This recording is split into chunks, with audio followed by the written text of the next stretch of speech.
Oi, meu nome é Abel e sou motorista de aplicativo na cidade de Uberlândia, Minas Gerais. Sejam bem-vindos. A CPI dos aplicativos voltou e mamãe Uber foi desmascarada na sessão. O vereador Marlon de São Paulo pode realmente tirar a máscara da Uber. Senhor Ricardo Carol Tauber não sabia o que falar. Advogados da Uber começaram a fazer ligações MSR sem parar em seus notebooks, mandar mensagens. A casa caiu para Uber e não ficaram impunes. Uber voltou o mesmo depoimento da outra vez com a mesma liminar de tendo o direito de mentir e como o juiz colaborou. O BR caiu na pegadinha do malandro hoje. Questão do tipo de empresa. Uber se vende como uma empresa de tecnologia, mas muitos acham que na verdade é uma empresa de transporte até já. Pergunto para você, comenta aqui embaixo todo o jogo para combater os abusos que ela faz seu modelo de aplicativo e abusa. Quem tá me falando de exigência de taxa de cancelamento, taxa de aceitação, estão falando de banimentos, falando das taxas de valores. Que alguém fica das corridas. Estamos falando de motorista não poder se autoprecificar da Uber, colocar um preço para o nosso serviço social autônomo deveria. É gente poder se precificar. Outro abuso é Uber não mostrar o destino exato das corridas. Todas essas exigências, na verdade, se configuram como uma empresa de transportes, mas a Uber se vende uma empresa de tecnologia. Que foi aí que o vereador pegou ela. Por quê? Como? Vereador Marlon perguntou ao senhor Ricardo que a Uber é empresa de tecnologia ou transporte. E devido à sua resposta, Uber foi desmascarada com próprios documentos da empresa. Chega de enrolar e bora para o vídeo. Seja bem-vindo. E não se esqueça de se inscrever no canal. Começar aquelas perguntas iniciais sobre quem é você, o que você faz. E eu vou direto a alguns pontos. Pode ser assim? Por favor. Perfeito. Pode parecer uma pergunta meio básica, mas qual é o serviço prestado pela Uber? A Uber é uma plataforma de tecnologia e ela oferece uma tecnologia para integrar demanda e oferta por serviços de transporte. Então, ela oferece aos motoristas que a contratam acesso à demanda de oferta por transportes, para eles proverem. Perfeito, verdade. É o que vocês afirmam todo momento, inclusive fazem questão de colocar isso nos termos e condições que firmam com o motorista. Não sei se tem no telão aí, mas diz ali, né, no item 1.2 lá do termo que tem com o motorista, diz: nós somos uma empresa que fornece serviço de tecnologia e, portanto, desenvolve, licencia, atualiza programas de computador, entre outras atividades. Nós não prestamos serviço de transporte, nem operamos como agentes para o transporte de passageiros. É isso mesmo? Perfeito. Entendi. Também eu percebi que ali no site de vocês tem uma informação bem similar. A Uber não é uma empresa de transporte. A Uber é uma empresa de tecnologia que opera uma plataforma de mobilidade. Nós desenvolvemos um aplicativo que conecta motoristas, parceiros a usuários que desejam se movimentar pelas cidades. É isso mesmo? É isso. Perfeito. Agora vem a próxima imagem aí, por favor. Eu estou com o registro da Uber no INPI, e aí o que me chamou muita atenção nesse registro foi que a classificação diz como transporte, embalagem e armazenagem de produtos, organização de viagens. Gostaria que você me explicasse o seguinte: por que quando vocês foram realizar o pedido de registro da marca do INPI, Instituto Nacional de Propriedade Intelectual, vocês fizeram o pedido de registro de marca como empresa de transporte? Vereador, eu vou pedir para verificar isso, mas a Uber não é uma empresa de transporte, como consta de todas as nossas comunicações, todos os nossos contratos. Isso é bastante claro, a gente é uma empresa de tecnologia. Inclusive, o nome da empresa é Uber Tecnologia do Brasil, e esse fato é bem demarcado. A marca Uber no INPI ela foi indeferida. Parece que tem uma outra empresa registrada antes, com as mesmas letras. Não vou dizer o nome da marca aqui, mas com um complemento, um complemento anterior à palavra Uber. E aí parece que ele foi indeferido, o pedido de registro no INPI, pelo que a gente entendeu. Aí a Uber entrou com um recurso. Para ter a marca deferida no INPI. E aí nesse recurso coloca bem assim, ó, prestação de serviços de transporte de passageiros e reserva para serviços de transporte de passageiros, organização de viagens. Inclusive ele diz ali, né, primeiramente a recorrente vem requerer a restrição de seus serviços passando a designar, dessa forma como eu falei. Ainda algum advogado da Uber colocou isso. Os produtos que a hora recorrente visa proteger são prestação de serviço de transporte de passageiros e reserva para serviço de transporte de passageiros, organização de viagens. Queria entender um pouquinho melhor, porque tem uma reafirmação através de um recurso, onde a Uber se diz transporte de passageiros, uma empresa de transporte. Como eu disse, vereador, no nosso site, nos nossos contratos, nós somos uma empresa de tecnologia, não temos nenhuma dúvida quanto a isso. Eu pedi para verificar esse contexto no campo da propriedade intelectual acerca dessa questão e a gente pode encaminhar depois o contexto específico para Vossa Excelência, para a comissão. No meu entendimento, quando convém para se proteger da concorrência e garantir espaço no mercado, vocês tiram toda a roupagem possivelmente fictícia e se apresentam como verdadeiramente são e como já foi reconhecido inclusive em outros lugares do mundo, né, como uma empresa de transporte. Sei que vocês têm uma autorização judicial para, vou usar o termo aqui, para mentir, se vocês quiserem, podem, mas acho que aqui a gente tem prova onde a Uber diz, você diz, em sites diz, em termos diz que é uma empresa de tecnologia, mas quando vocês querem realmente proteger de outras formas, vocês se dizem como uma empresa de transporte. Acredito que essa dualidade é um dos objetivos que a gente tem que resolver aqui nessa CPI. Quer falar alguma coisa? Não. Perfeito. Seguindo com as perguntas, então. Onde deve ser pago o ISS? De acordo com a legislação brasileira, o ISS é pago a depender da atividade exercida pela empresa, mas no caso de uma empresa como a Uber, na sede de onde a empresa está localizada. Certo. Ou seja, no domicílio do prestador. Então, agora vocês estão lá em Osasco, né? Então, vocês entendem que, segundo as leis que você citou, enfim, que tem que pagar lá, perfeito? Só me explica o seguinte, por que vocês optaram por pagar imposto em Osasco, já que vocês registram no INPI como empresa de transporte e o serviço é prestado em São Paulo?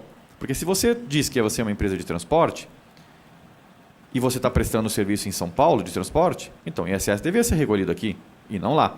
E aí eu não tô acusando a Uber de ser uma empresa de transporte, eu estou usando as próprias palavras de vocês, né, num recurso, num órgão oficial de registro de marca sobre serviço de transporte. Eu queria entender isso. A Uber não é uma empresa de transporte, a Uber é uma empresa de tecnologia e ela paga, inclusive, na IN específica, IN não, mas no CNAE específico do ISS, pela intermediação de tecnologia do serviço que ela presta, ela paga ISS assim, desde que está no Brasil. Então, nós sempre pagamos. Durante muitos anos, quando a nossa sede era aqui na cidade de São Paulo, a gente pagava o ISS por intermediação de tecnologia aqui no município de São Paulo. Quando a nossa sede mudou para o município de Osasco, para cumprir a legislação, o nosso ISS passou a ser pago lá. O contexto específico a gente endereçou aqui na sua pergunta anterior. Vamos verificar especificamente esse contexto de uma discussão de propriedade intelectual, mas a Uber não é uma empresa de transporte, é uma empresa de tecnologia. O que a gente faz é a intermediação. Quem presta propriamente serviço de transporte é o motorista. Pois é que vocês, a Uber, tentou registrar a marca no INPI, apresentou uma defesa e se diz como empresa de transporte. Então aqui eu acho que vocês se condenaram como uma empresa de transporte. E se vocês são uma empresa de transporte e estão executando transporte em São Paulo, o entendimento, o caro nobre colega Dilson, né? Se eles estão se identificando como uma empresa de transporte e estão executando o transporte na cidade de São Paulo, tem que recolher ISS na cidade de São Paulo. Se fizer transporte em Guarulhos, pagaria o ISS em Guarulhos, porque eles estão se identificando como uma empresa de transporte. É um ponto que a gente tem que tentar entender aqui, porque que vocês mesmos estão dizendo que são uma empresa de transporte quando convém de uma maneira e quando convém de outra maneira se dizem como uma empresa de tecnologia. Só para fins de registro da sessão e das notas, vereador, queria deixar claro que nós não somos uma empresa de transporte, não estamos nos colocando como uma empresa de transporte. Eu entendo que pela sua formulação esse é o entendimento de Vossa Excelência, mas estou deixando claro que esse não é o nosso entendimento. Perfeito. Lembrando também que você tem uma licença para não falar a verdade, uma liminar para não falar a verdade. Então, de verdade, se você não tivesse essa licença, eu poderia até acreditar na sua palavra, mas como você tem uma liminar para não ter o direito de não falar a verdade, eu não consigo levar isso como verdadeiro. Doutor, pode ficar à vontade e orientar o seu cliente. Me permita, nobre vereador Marco. Claro, com certeza. Não, o habeas corpus é uma proteção para vir aqui, mas eu estou com toda a minha disposição para colaborar e não estou faltando com a verdade, não faltaria com a verdade. Se eu não pudesse dar uma determinada resposta, não daria. São regimes jurídicos diferentes, a gente está verificando especificamente esse contexto para depois fornecer uma resposta, mas para que não fique claro, não fique dúvida, margem de dúvida, vou reafirmar novamente, a Uber não é uma empresa de transporte, o serviço que a gente oferece é um serviço de tecnologia, como bem constou dos documentos que Vossa Excelência apresentou no começo da sua inquirição. Perfeito. E também como foi apresentado por próprio vocês mesmo no registro de marca do NPI como uma empresa de transporte. Só uma parte, claro. Vereador Mano.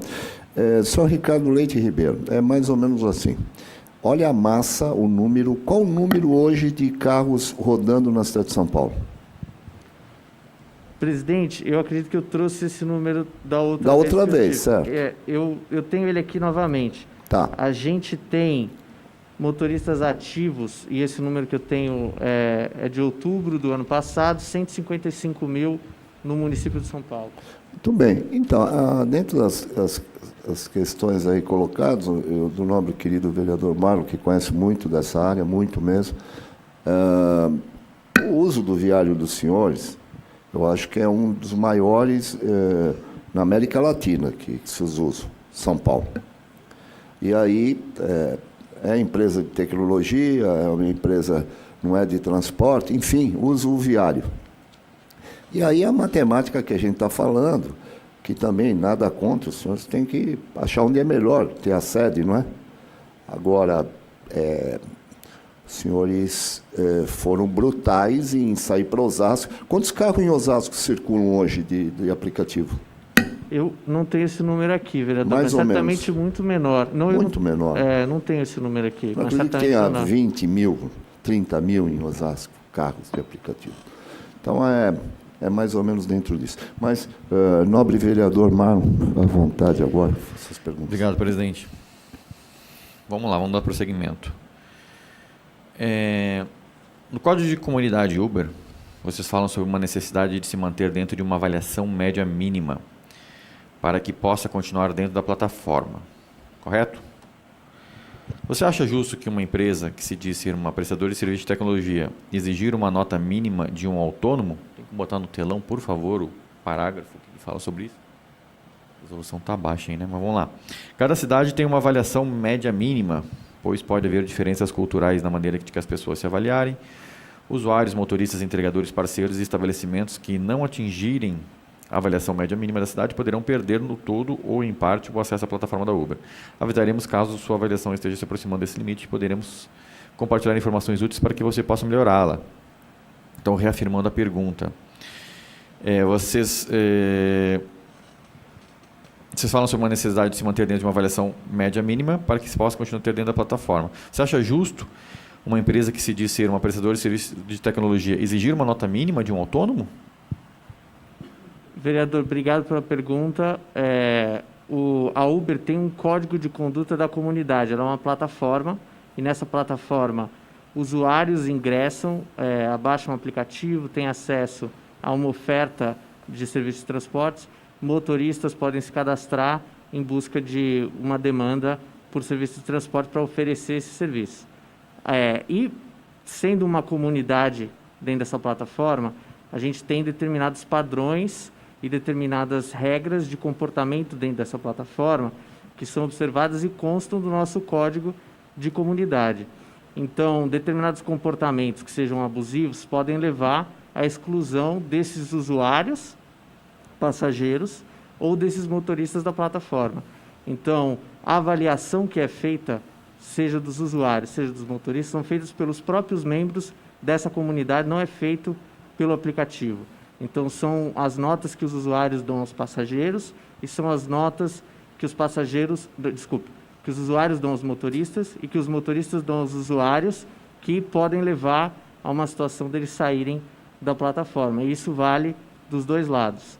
Comportamentos de usuários abusivos também podem ensejar exclusão permanente deles da nossa comunidade. A grande questão é como uma empresa de tecnologia colocam um quesito de controle de avaliações, seja de duas vias, e exclui operadores, motoristas, por exemplo, que não atingem uma satisfação mínima, né, de dentro da plataforma. A minha questão mais é que, no meu entendimento, e como alegado por vocês na defesa do INPI, parece mais um comportamento de uma empresa de transporte, né? Se eu sou dono de uma transportadora de ônibus, e eu tenho motoristas que não atingem a qualidade, eu poderia mandar embora. Então, me parece mais o comportamento de uma empresa de transporte do que uma empresa de tecnologia. Posso ir para a próxima? Claro. Em diversas oportunidades, tanto no termo quanto no código de comunidade, que você mesmo mencionou, vocês informam o motorista sobre a possibilidade dele ser banido da plataforma, correto? Correto. Perfeito. Isso te parece uma conduta de uma mera prestadora de serviço de tecnologia ou de um aplicativo que opera de fato o transporte? A Uber, sendo um aplicativo, uma plataforma que reúne milhares de pessoas, motoristas oferecendo serviço, usuários buscando serviço, ela precisa prezar por determinados padrões de comportamento e determinadas coisas que não sejam toleradas. Então, a possibilidade de excluir um motorista ou um usuário da plataforma, ela é real se ele violar os nossos termos de uso, se ele cometer fraude, se ele cometer uma conduta de índole criminosa. Todos esses fatos precisam ter consequência para fins de comportamento e de proteção da própria comunidade como um todo. Então, portanto, é nesse contexto, no bojo de manter as regras de convivência, deixar claro quais são os comportamentos que não são tolerados, que a gente tem essas previsões no Código de Conduta. E aí, nesse sentido, eu acho muito importante que tenha, para a gente, inclusive, ter meios para garantir uma civilidade dentro dessa plataforma. A questão que eu vejo é se isso é um comportamento de uma empresa de tecnologia ou se isso é um comportamento de uma empresa de transporte. Mas vamos dizer que um determinado usuário que se cadastre numa conta e cometa um crime, tente assaltar um motorista. Esse usuário não deve ser banido da plataforma? Ele deve ser preso. Preso e banido da plataforma. Porque tenho certeza que preso ele não vai nem estar na plataforma, né? Não, exato. Mas o ponto é, a plataforma precisa zelar por esse tipo de situação. E por isso a gente precisa ter um código de conduta para que nos dê, inclusive, autonomia e capacidade jurídica para tomar decisões como essas. Perfeito. Que me parecem ser comportamentos de uma empresa de transporte. Mas eu tenho outra pergunta ainda nessa linha. Partindo desse pressuposto que que o motorista é um autônomo, certo?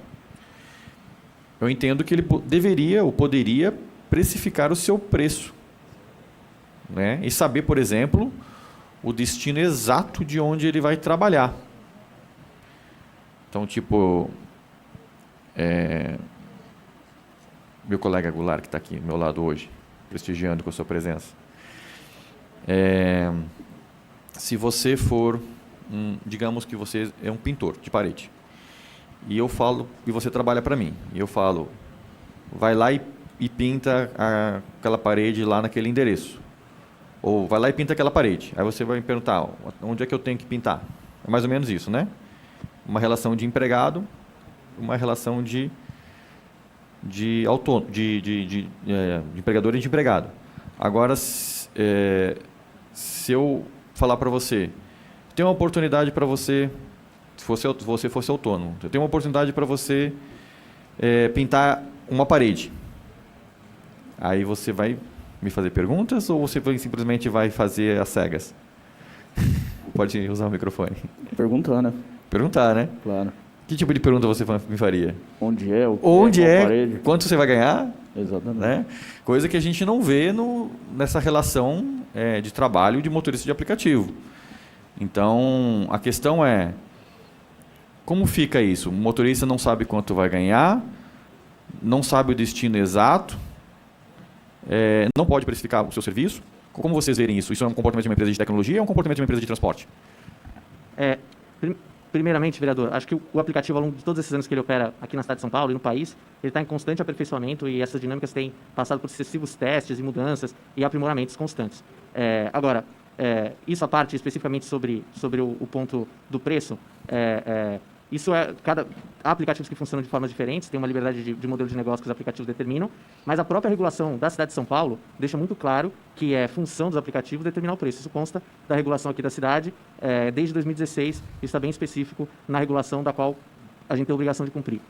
Além disso, sobre os outros pontos acerca de valores e os detalhes da oferta, eu sei que os aplicativos podem funcionar com algumas diferenças um do outro, mas a Uber informa o local, talvez não na granularidade como Vossa Excelência está colocando, mas a gente informa para o motorista qual que é o local e os fatores que compõem o preço. E na reunião passada que eu tive aqui, acho que eu me detive bastante explicando isso, eles são determinados, os motoristas têm acesso pelo tempo, a distância, os valores, e tem como fazer cálculo. Inclusive, tem até alguns aplicativos, outros, que fazem contas também sobre esse sistema, para verificar se o tempo e a distância estão de acordo. Mas da Uber. Mas é isso. Oi? Eu gostaria que você falasse pela Uber. Estou falando da Uber. Não, você falou de outros aplicativos, papapá. Não. Tem aplicativos que fazem essa medição para os motoristas. Não estou falando de aplicativos concorrentes da Uber, mas a gente tinha o Reboot, tinha outros aplicativos, por exemplo. Quem define a forma de cobrança das corridas realizadas?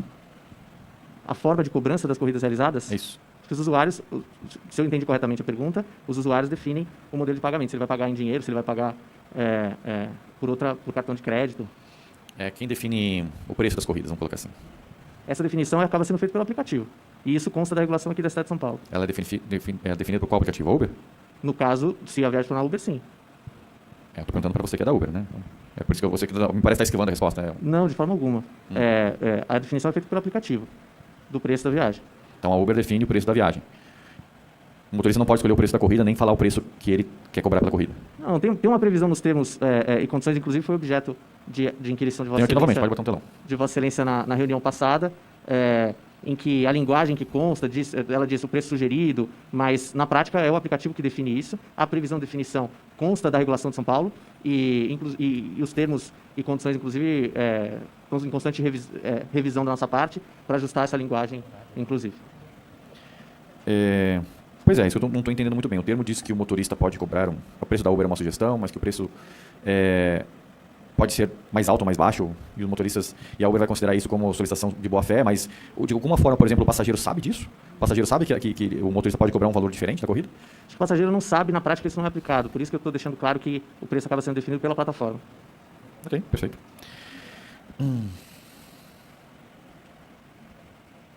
Você pode me explicar um pouquinho sobre a taxa de aceitação e taxa de cancelamento? Posso. São duas taxas diferentes, na verdade. Todo motorista parceiro da Uber, ele recebe chamadas e ele pode aceitar ou não aceitar uma determinada chamada. E aí a gente estaria falando de taxa de aceitação, seria a taxa entre a quantidade de chamadas recebidas e aceitas por ele. Taxa de cancelamento é diferente. Taxa de cancelamento tem a ver com as chamadas que ele recebeu, ele aceitou, aí o usuário foi comunicado que o motorista está em deslocamento a ele, mas por algum motivo ele foi lá e precisou cancelar. Então aí não é uma não aceitação, é um cancelamento propriamente. Perfeito. Existe algum tipo de punição pela taxa de cancelamento ser alta ou pela taxa de aceitação ser baixa, por exemplo? Obrigado pela pergunta, porque me permite deixar isso bem claro. Não existe nenhum tipo de punição sobre a taxa de cancelamento ou sobre a taxa de aceitação dos motoristas. Isso aqui na cidade de São Paulo é claríssimo. Acho que todos que já tiveram uma posição de usuário talvez já tenham passado por algum eventual cancelamento. O motorista tem liberdade para cancelar as viagens, que ele bem entender, e ele tem total liberdade para aceitar ou não aceitar as viagens, conforme ele for conveniente. Vou citar 2 exemplos, um de cada vez. O motorista, quando ele recusa 3 chamadas seguidas, e até nesse final de semana eu estava fazendo algumas corridas de Uber ali, vivendo na prática ali o que o motorista passa, e eu passei por isso. Ao rejeitar 3 corridas seguidas, o motorista de aplicativo ele é deslocado da sua conta. Isso não é uma forma de punição para ele? Não, não é uma forma de punição. Eu acho que tem uma proteção dentro do próprio aplicativo, mas o que pode levar à necessidade dele ter que logar novamente. Então, mas ele loga novamente e no mesmo instante ele tem acesso, ele pode continuar avaliando, vai continuar recebendo chamadas e fazendo essa avaliação se deve aceitá-las ou não. Você, na verdade, não pune, né? Você atrapalha a vida dele. Uma vez que ele é deslogado, ele está com o carro em movimento, então você atrapalha a vida dele. Ele vai ter que parar o carro, foi o que eu fiz. Parei o carro, coloca e-mail ou número de telefone, recebe um código de confirmação por SMS, fica ali alguns minutinhos sem trabalhar, e aí loga novamente, né? Até ele receber novas propostas de corridas, que o motorista pode entender como não sendo vantajoso, certo? Por exemplo, meu caso no final de semana, onde eu percebi que as corridas eram muito longas para pegar passageiro, 12, 15 minutos para chegar até o passageiro, e sendo que a corrida tinha 1 quilômetro. Então não valia a pena. Então a decisão do motorista de optar por não fazer aquilo é frequentemente punida com atrapalhação, né? Então você gera um transtorno. A geração de transtorno não é uma forma, você não entende como uma forma de punição? Vereador, não é da nossa intenção de maneira nenhuma gerar transtorno nem para os nossos usuários, nem para os nossos parceiros. Mas é o que a acontece. gente tá em constante aprimoramento e de como é esse funcionamento operacional, e acho que fica um ponto de crítica de Vossa Excelência aqui para a gente verificar, mas não é de nenhuma forma intenção nossa gerar transtorno para os nossos parceiros nem para os nossos usuários. Você disse também que o número de cancelamentos não gera punição, isso? Não gera punição. No final do ano passado, acho que por volta de outubro, teve bastante motoristas que tiveram suas contas banidas na Uber por conta de cancelamentos. Como você vê isso? São casos distintos.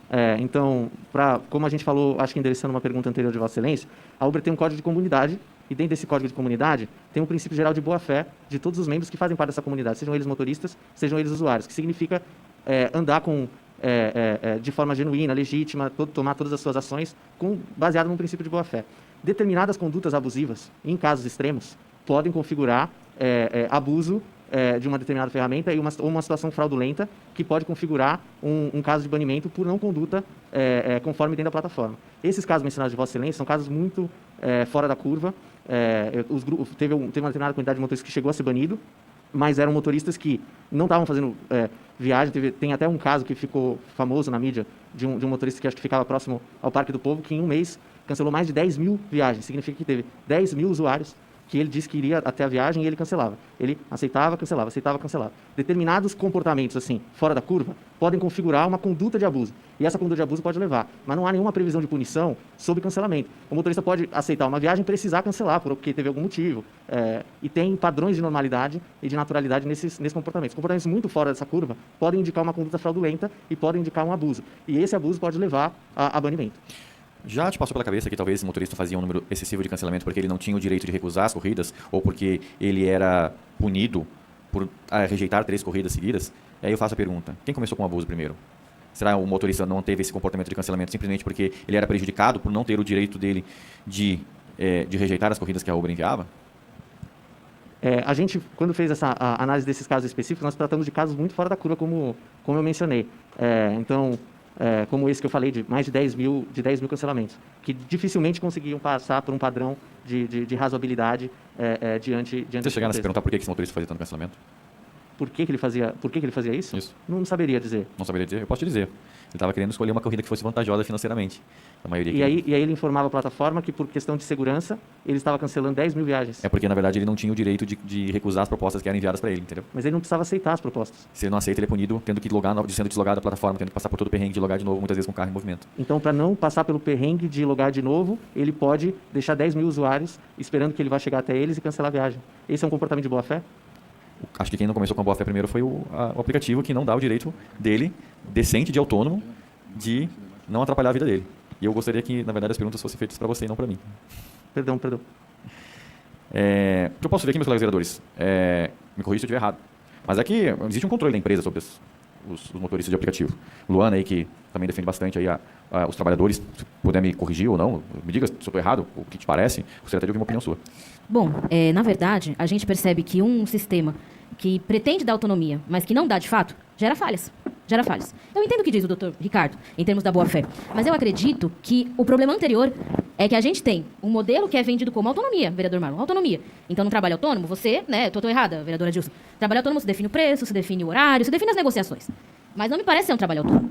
Porque se o prestador de serviço não define o preço, o horário, o tipo de serviço... Não sabe onde vai fazer a corrida. Não sabe onde vai fazer a corrida. Tem que ter aceitação. Exato. Então, você cria um ambiente em que o motorista vai tentar se defender, muitas vezes, não vou negar, muitas vezes pode prejudicar o consumidor de serviço, mas pode prejudicar, não estou dizendo que não prejudica, 10 mil cancelamentos. Mas tem um problema anterior. Qual é a origem? Né? É isso. Exato, tem um problema anterior, que é um meio modelo, fica no meio do caminho. Né? Então, a gente sabe, quando a gente tem um trabalho que é, enfim, para uma certa empresa, que tem determinadas regras, como o senhor já me disse uma vez que o senhor é contratado CLT, certo, pela Uber? Certo, vereador. Então, o senhor tem, né, todos, digamos, que os prejuízos e ganhos desse modelo de contratação de trabalho. Um autônomo, vereador Marlon, também tem os prejuízos e ganhos de ter um trabalho autônomo, de ser um empresário sozinho, de oferecer um serviço. Também tem o seu prejuízo e o seu ganho. Mas num modelo, mais ou menos, em que o trabalhador, digamos, que pega a pior parte de um e a pior parte de outro, porque é isso que me parece com todo respeito, vai gerar todo tipo de distorção. Então eu acho que isso, mais uma vez, mostra que isso tem que ser repensado, na minha opinião. Tem que ser repensado e pensado exatamente. Claro, no avanço da tecnologia. A tecnologia mudou, as possibilidades mudaram. Né? A gente tem mais possibilidades de conseguir, enfim, viagens rápidas, corridas rápidas, muita gente oferecendo serviço de dirigir. Isso é excelente.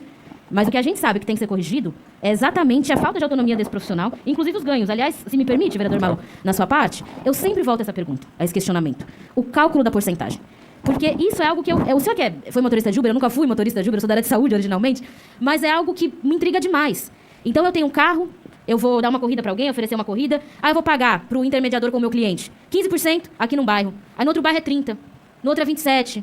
Então, é uma coisa que, para mim, custa muito a entender e, mais uma vez, parece que é sempre em prejuízo ao ganho do que está na ponta. Pois é, ao meu ver, como uma plataforma de tecnologia, que em tese só conectaria passageiro com o motorista, me soa bem estranho essas formas punitivas ou controles sobre os motoristas de aplicativo. Bom, eu tenho uma última pergunta, tudo bem? Um último questionamento que me aflige muito, de verdade. E aí, completando até a fala da nossa colega querida Luana, nós já vimos na nossa reunião da CPI passada, que vocês admitiram, inclusive, isso, que ficam até com 40% da corrida do motorista, certo? As taxas da Uber, somado com o aumento de tudo, combustível, peça dos carros, seguro, etc., e a falta de aumento das tarifas, é algo que tem deixado todos os motoristas insatisfeitos. Aí, tirando um pouquinho, eu também sou empresário, tenho meus negócios, eu vou deixar não como malo vereador, mas como malo empresário. Eu fico muito preocupado com a satisfação dos meus, no jargão dos negócios, dos stakeholders, né? É interessante para vocês manter esse padrão de comportamento e deixando todos os seus parceiros insatisfeitos, porque o motorista só trabalha nessas condições precárias porque precisa levar comida para o seu lar.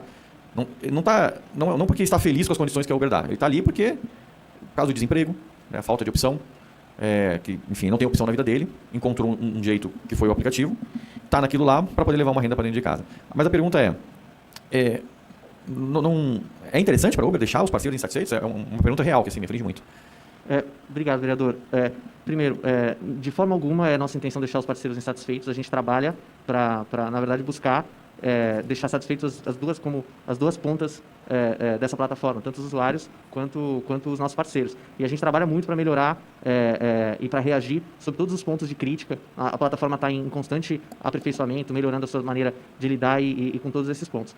Especificamente sobre os ganhos, a gente tem buscado dar mais transparência sobre os ganhos para que os motoristas possam ter melhor previsibilidade desses ganhos. Inclusive, recentemente no nosso site hoje tem uma ferramenta que a gente chama de estimador de ganhos, que o motorista consegue prever, a depender da cidade que ele for dirigir, a depender da quantidade de horas que ele estiver disposto a dirigir, uma média do que tem sido uma expectativa razoável de ganhos que ele possa vir a ter na plataforma. Mas nosso trabalho constante é para que todos estejam satisfeitos. A gente passa por um momento difícil, enquanto sociedade, enquanto economia, enquanto país. Estamos nos recuperando de uma pandemia longa que diminuiu muito a quantidade de viagens. Temos sofrido com os picos de aumento de preços de combustíveis e tudo isso tem impactado muitos parceiros. A Uber tem trabalhado naquilo que ela pode para melhorar essas condições ao máximo, sabendo que vários desses problemas não dependem só da gente, depende de uma discussão maior com toda a sociedade, mas aquilo que nos cabe, a gente está diuturnamente trabalhando para aprimorar as condições de tanto os parceiros quanto as condições de oferta de serviços para os usuários.